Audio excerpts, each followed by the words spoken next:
Hola, ¿qué tal? El día de hoy estaremos hablando sobre la investigación experimental. Acompáñame en este recorrido para conocer más sobre este tema.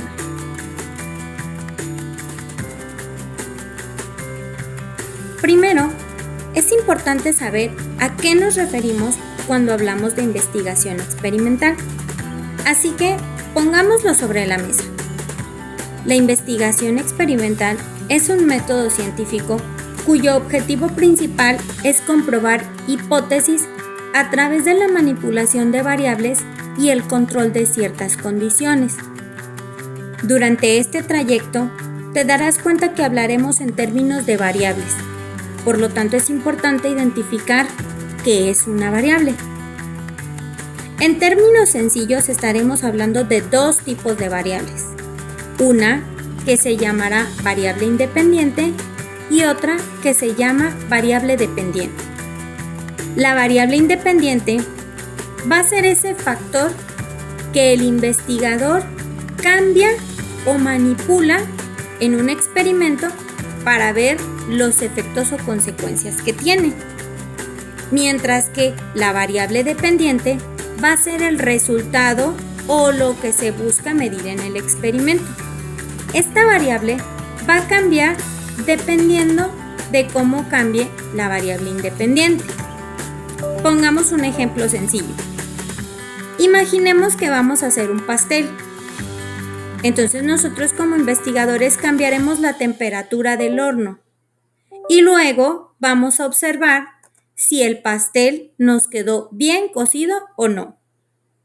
La variable independiente de nuestro experimento va a ser la temperatura del horno, porque es lo que nosotros como investigadores vamos a cambiar, mientras que la variable dependiente va a ser la cocción del pastel, que es lo que nosotros estaremos observando. Bien, ahora que conocemos lo que es una variable independiente y una dependiente, es momento de conocer las características de la investigación experimental.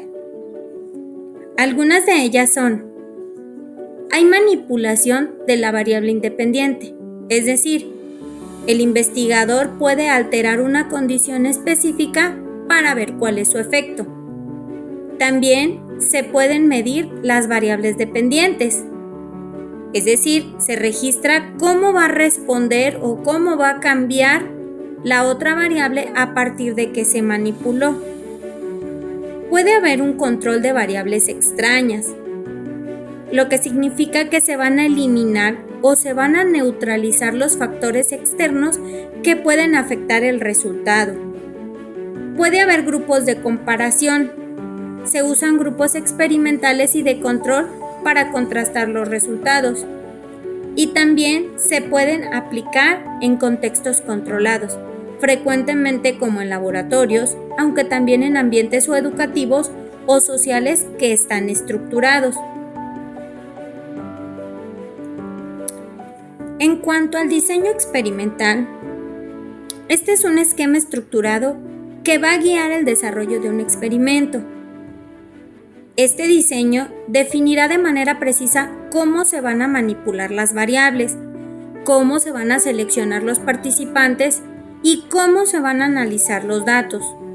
El propósito general del diseño experimental es garantizar que los resultados obtenidos respondan realmente a la pregunta de investigación y no a factores externos, entre los que se pueden incluir la selección de los participantes y su asignación a grupos, determinar los niveles de la variable independiente, con qué métodos vamos a medir la variable dependiente y las estrategias para controlar la influencia de variables extrañas. Ahora, es importante considerar que un diseño bien planteado va a aumentar la validez interna de nuestro estudio y va a mejorar la confiabilidad de los resultados obtenidos.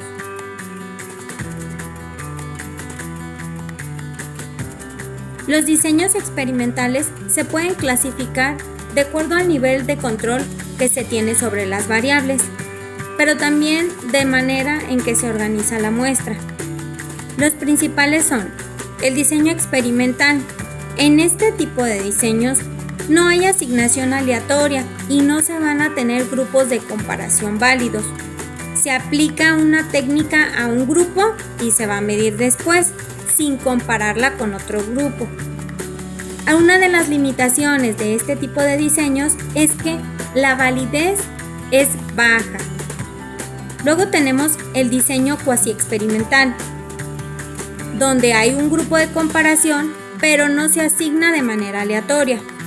Por ejemplo, si comparamos dos salones existentes sin elegir al azar a los alumnos. La ventaja de este diseño es que puede aplicarse en contextos naturales como escuelas o comunidades.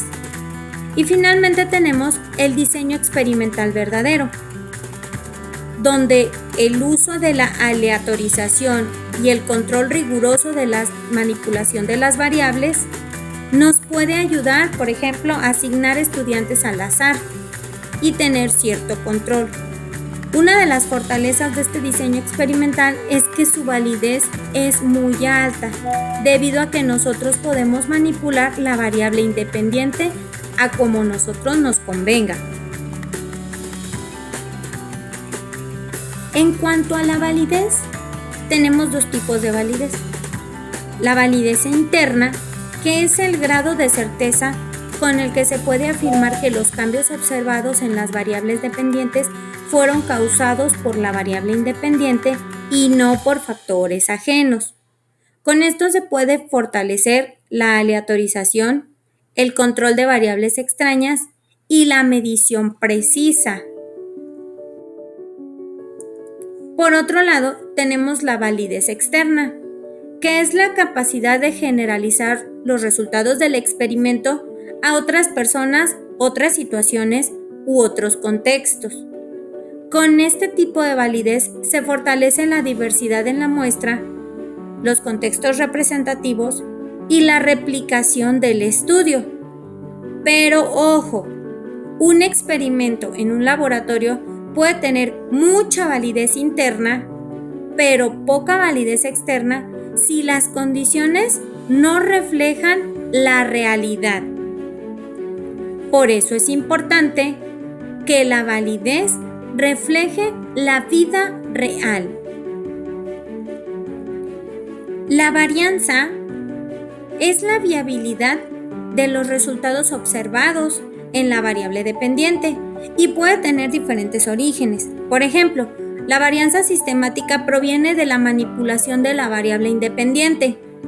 La varianza aleatoria proviene de factores que no están controlados, como los errores experimentales.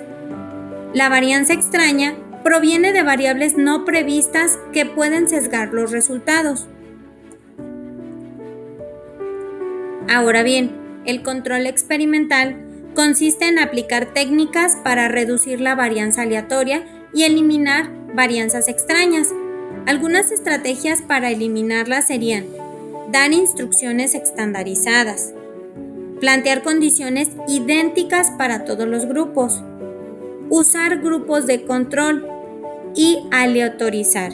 El objetivo es aislar el efecto que va a tener la variable independiente para asegurar que cualquier cambio en la variable dependiente se deba a la intervención del investigador y no a factores externos.